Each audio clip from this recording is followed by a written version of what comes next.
The first step in a dream takes you further than 1,000 in this world. The veil may not be pierced so easily as flesh. Greater nightmares yet live. Death is but a chance for rebirth. This is the key to a crucible that stretches the sanity of the mind. Failure, ambivalence, death, a final abyss of unending darkness. Embraced by misery, a howl from the void.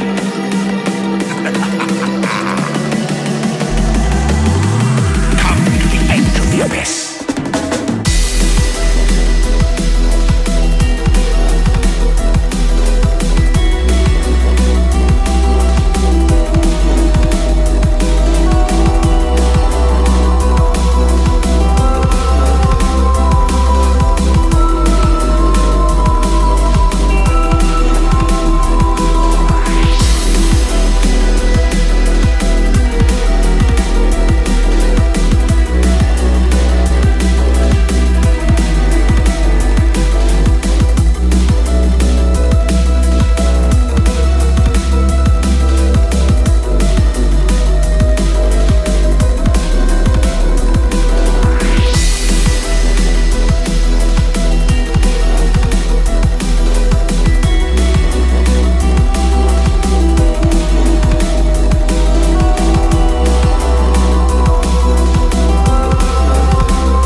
Behold the face of your unmaking. Father, why would you do this?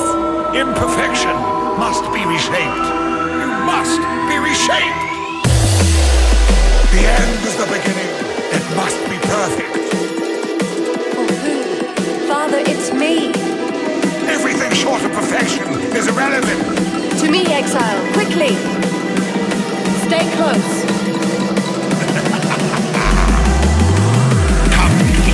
The abyss.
I'm so sorry, Father. I'm so sorry it came to this.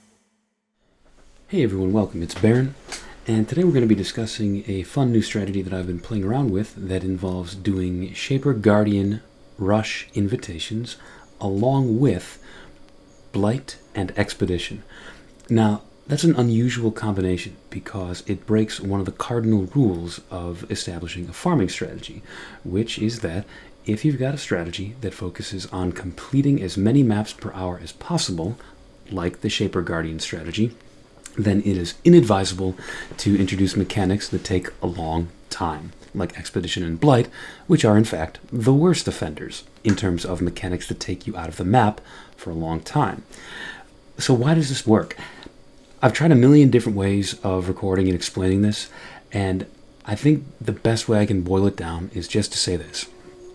There is a build out there that is fast enough to run the Shaper Guardian invitation rotations so fast that it would be inefficient per minute to introduce any other content along the way.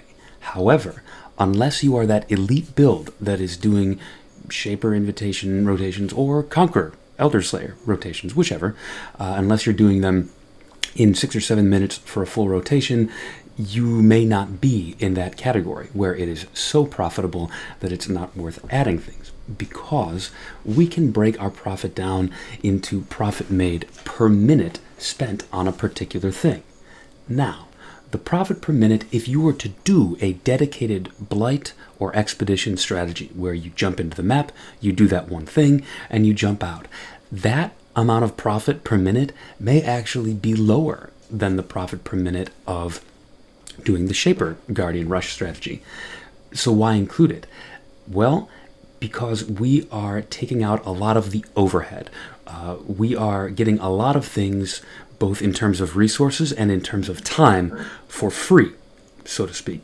So if you were to run a normal blighted map strategy, or blight in map strategy, you would need to pay for the map, you would need to spend time rolling it, you'd need to spend time running through it to find the blight, and running through it again to find the boss. Well, here's the thing. With the Shaper Guardian strategy, we are already doing and paying for all of those things. We're also only paying once for a Gilded Sulfide Scarab to get packed with energy, which makes us go faster through our maps. So in other words, when we talk about the profit per minute of adding in something like a Blight or an Expedition, we shouldn't be talking about the profit per minute of the strategy overall. We should be talking about the profit per minute of adding the strategy with a lot of its overhead costs in terms of time and materials stripped out, because we would be doing those things anyways in a Shaper Guardian map. We would be running down that corridor of the Shaper Guardian map anyways. We would be picking up those sulfite nodes anyways. We would be going to the bossing room and killing the boss anyways. So the profit per minute of a Blight or an Expedition, rather than being, I don't know, the 6 or 7 div per hour, just ballparking based on what I've seen in other videos, that you get for the whole strategy, might be more like, if you just took those minutes you spent only on the Blight or the Expedition, it might be more like 10 or 11 div per hour.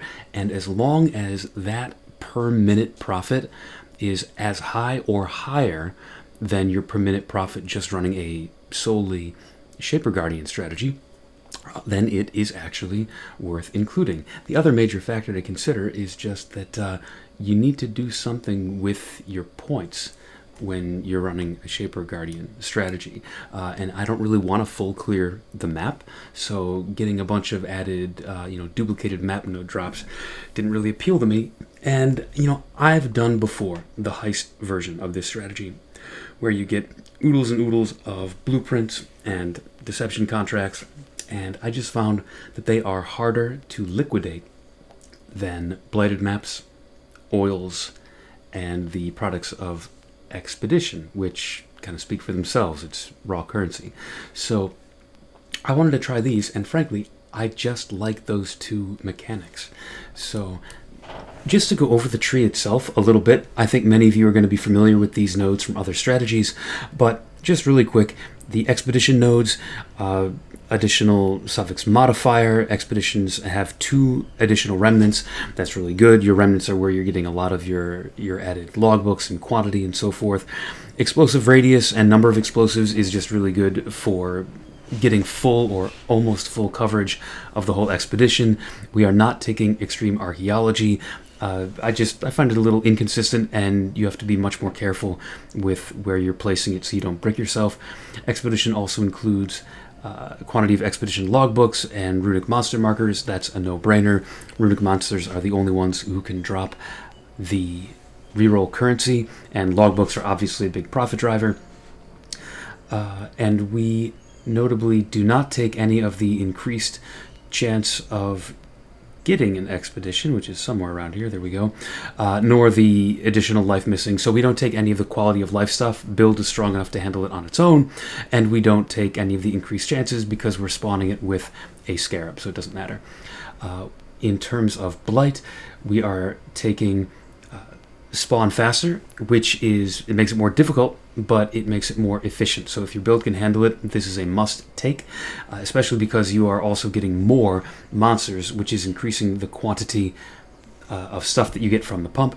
We are not taking area has an additional Blight encounter on your maps because that actually interferes with your ability to use a scarab. You cannot use both this and a scarab, so these were not desirable to me. I didn't want to go take the time to sell them, so I just saved a point. We also do not take the Blight crafting option because we are, again, using a scarab. If you were not using a scarab, this would be a great take. We are, however, taking the obvious take of 3 Blight chests are lucky, and chests have 80% more chance to contain blighted maps. That is a huge point right there. And also, underrated points right here. I want to talk about these guys down here. Blight tower cost and upgrading. So because of the fact that we are making our lives more difficult with our compass, that says cost of building and upgrading Blight towers is doubled, these are actually really underrated takes. Don't sleep on these. These are actually going to make your life a lot easier by taking these. There's a noticeable difference when you're running with that compass that increases the cost of towers. There's a notable difference between with these 2 little points and without them. But after that, you get our main Blight profit drivers, which are the anointed jewelry item and the oil extractor. This is where I got a ton of my oils from. Those are the main mechanics. Our ancillary things are, like I said, we're doing Pact of Energy to get speed, damage, LE resistance. We're getting some bonus sulfite and azurite off of that from mining byproducts. We are taking all of the shaping nodes to play well with our cartography scarab. We are taking the map boss drop nodes here because even though we're slowing ourselves down a little bit with Blight and Expedition, we are still completing as many maps as we can, and so we want these. I just hovered over here and realized that I'd forgotten to mention, we want to make sure that Tujin and Danig are the 2 that we're aiming for. I think that's intuitive, but in case it's not, Gwenin and Rog are not desirable, so we do not take the points for them. We want to focus on Danig and Tujin. After that, I think the only thing left to mention is destructive play. So our strategy does not involve full clearing the map. We are not going after every single monster we see. So taking altars, which is normally very profitable, just doesn't play nicely with the strategy. This plays much more nicely. It doesn't take us any additional time to kill the added bosses. They're much weaker than the Shaper Guardian bosses that we're going to be fighting, but they do have a chance to drop these nice added maps. So they are a worthwhile take. And that should do it. I think just to finish by mentioning, we are taking the quant wheel in the middle and the top hat for increased map effectiveness, aka more quantity. And that is it. The actual process of the strategy is pretty straightforward. You take your Shaper maps that you've bought. I prefer to buy mine in bulk. You roll them for whatever is good for your build. You want some quantity on there, right? Because Expedition benefits from quantity and pack size. At least the central rewards of Blight that come out of the pump benefit from pack size, from quantity. So you don't want to neglect rolling your maps, but you can be pretty casual with it. I think you're not juicing them to the gills. You want a quantity bonus, but just make them so that your build can run it. Roll over your whatever it is, your leech, your reflect, your no regen, and that part doesn't take too long. But I did include it in the calculation, so that time is included. And once you've rolled your maps, listen, it's you put your compasses on. You only have 2 compasses for this strategy, so you can actually put a total of 4 on. So you can put 2 of each on your watch zones, and the game will just kind of cycle those through automatically as you go. so you don't actually have to change your compasses for 8 maps at a time. You put your compasses on, you put your 4 scarabs in. If you don't have your 5th map device slot yet, I'd say number 1, go get it. It's not expensive to get at all. Legion emblems that are a long time low. But if you don't have it and you don't really feel like going and getting it, you can just do this with 3 scarabs and the map. You could take out the cartography scarab. So you put them in and you just run it. You run the map until you come across either the Blight or the Expedition, whichever you come across first. I do not take extreme archaeology. I know the Oppenheimer strategy is fun. It's just not my cup of tea. I like to exert a little bit more control, and this also makes sure that we get more of the remnants. So personal decision. You could use extreme archaeology if you wanted to do one big explosion. I prefer to lay mine out. So you come across the Blight or the Expedition, you do that content. I, for Blight, am running the standard Meteor Chilling Tower strategy. You could also run the other viable strategies. I think it would be good to run like a Scout Tower. I think that would work great. I might play with that myself, actually. And then once you got those two, just keep going to the boss. I am a Bone Shatter Juggernaut, so for this strategy, I would basically leap slam to the boss, stopping every few seconds to hit like one enemy and keep my buffs up. And I could leap slam to the boss pretty quickly. I was averaging maybe 5.5 minutes per map, other than the Chimera map. The Chimera map is always particularly tedious because the Chimera boss fight is this horrible phased thing where he phases in and out. He spends this long time summoning ads. He'll come back, but then he'll disappear in a cloud of smoke and you have to go find him. The whole thing is tedious. So that was averaging, I think, over 7 minutes for a map. And keep in mind that that includes a couple minutes for Blight and at least a minute or two for Expedition. And like I said, I have calculated that those minutes are likely to be worth it. So here we go. Let's take a look at the spreadsheet so we can talk about inputs and outputs of the strategy. This is the generic input right here. So in order to run a single map, you're going to pay just shy of 20C for the map itself, 7 chaos for Expedition, 7 for Blight, 6 for Gilded Sulfite, and 1 for Rusted Cartography. Now, you can run any Cartography Scarab that you want in that slot. You can run nothing at all in that slot if you want. I do think that if you have a good map favorited, and you have a lot of your map slots, favorite slots unlocked, I think that's probably worthwhile. I built up a bunch of Mesa maps, which are fairly expensive, and I wasn't currently using them, so I can sell them. The part that makes this really valuable is that of the remaining overhead costs, so to speak, of the mechanics that we're including, the Blight and the Expedition, the remaining overhead costs after you strip out the time to run to the mechanic and the actual map and the rolling itself, minimal overhead costs. So you're paying 7C each for a Gilded Scarab for both mechanics, which is light. And then look at the compasses here. So 15 to 17C for an oil compass, 20C for a runic monsters compass. That's insanely low. In previous leagues, the runic monsters one has routinely been north of 100 chaos per compass, and the oils have been dozens before. So they are at an all-time low, in part thanks to Sanctum and Trial of the Ancestors spitting out Awakened Sextons, but in either case, we can benefit from this because oils are still going like crazy, Blighted maps going really well, and again, Expedition speaks for itself. We spend nothing at all on the map device, and we don't use any master missions because we are using Gilded Sulfite Scarabs to bring Nico in. Then the biggest portion of our investment is actually the invitation. So as we're going to get to in the profits, we will self-sustain some invitations, but we're going to input the cost as though we're not, and then we'll offset it with when we get the profit, right? So we're going to pretend as though we had to buy each invitation fresh, and then when we talk about how much we netted from this, we'll of course subtract out the ones that we were able to find along the way. But in any case, the upfront cost is around 125C for a Shaper Guardian invite, so on a per map basis that winds up being just over 31. So the total cost to run a map is around 80C. 48 plus the invitation. And how did we do? Well, on this tab, what we're looking at is I've made a column each for some of the more common, sellable, important drops that you're going to find for Blight, for Expedition, and of course just for the strategy itself, like Invitation, Sustain. But as you'll probably note, the main profit from the Shaper Guardian portion of the strategy is here in the invitations, where we are getting Maven Splinters, accounting for several divines worth of our profit. We're getting some extra fragments, Shaper fragments, and we are getting influence map drops, although as you'll see, I got a little unlucky with those.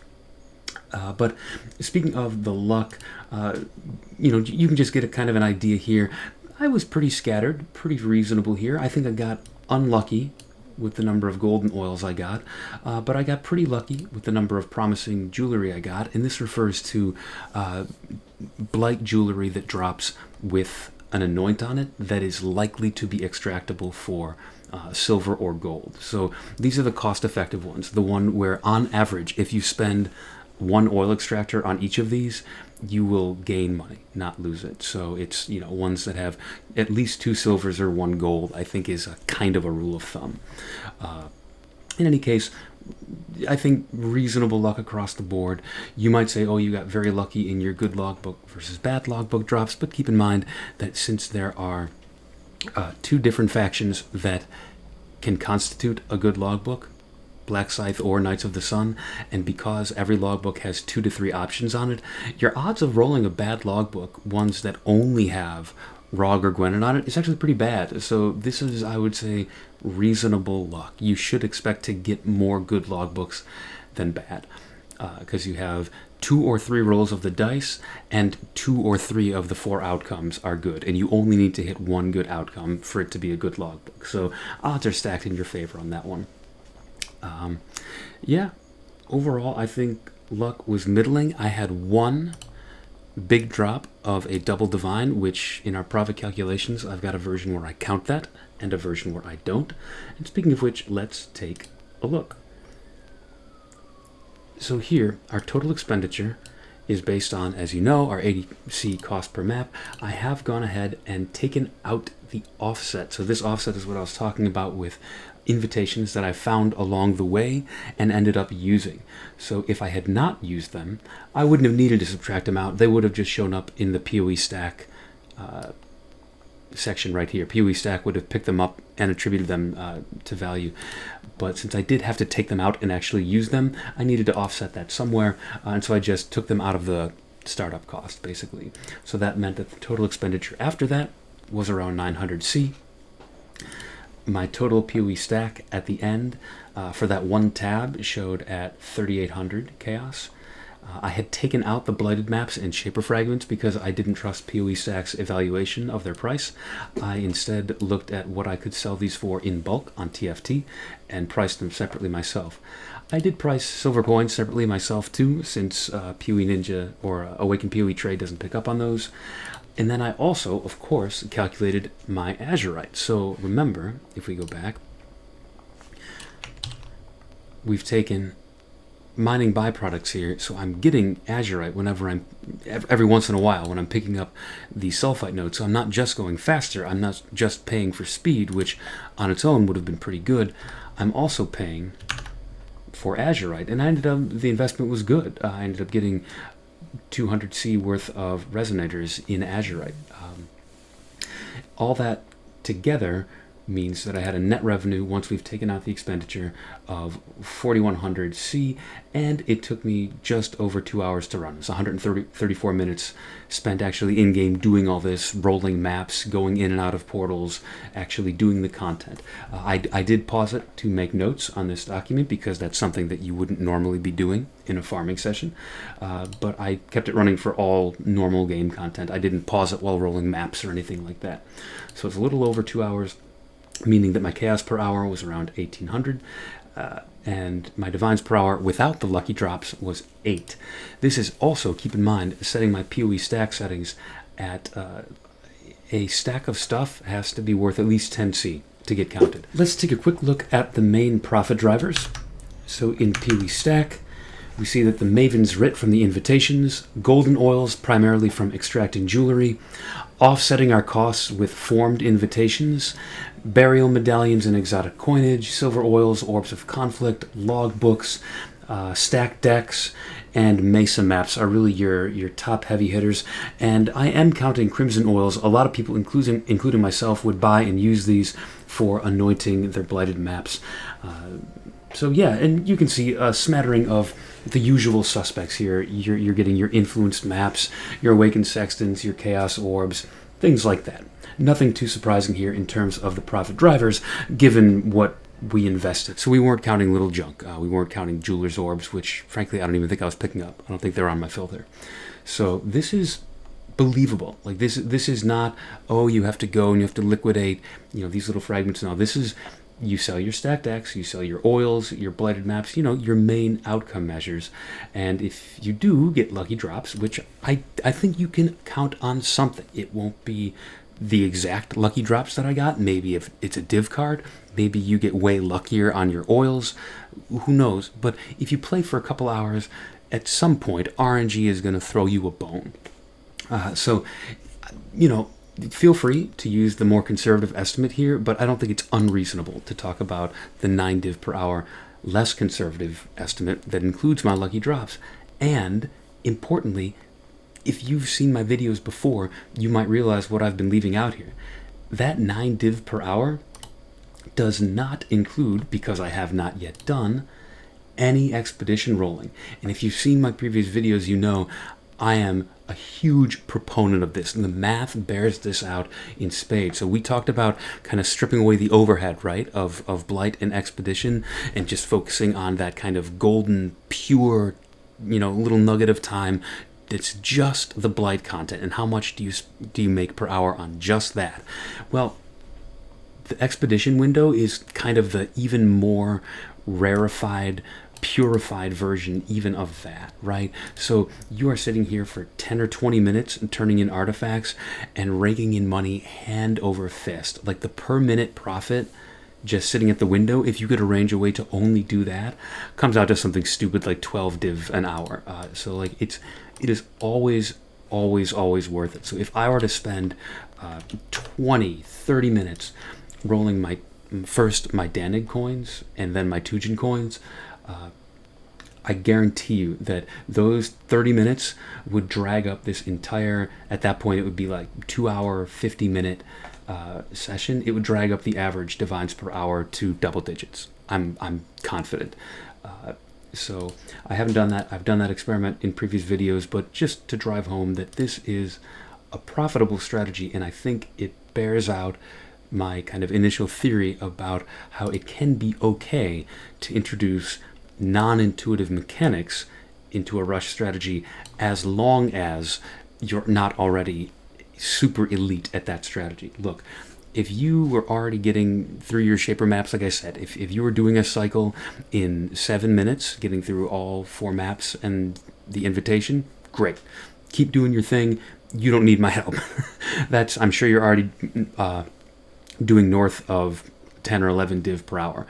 But if you're a good player, you've got a good build, but it's modest, you're maybe doing them in 10 to 15 minutes. My experience is that this strategy is mathematically worthwhile.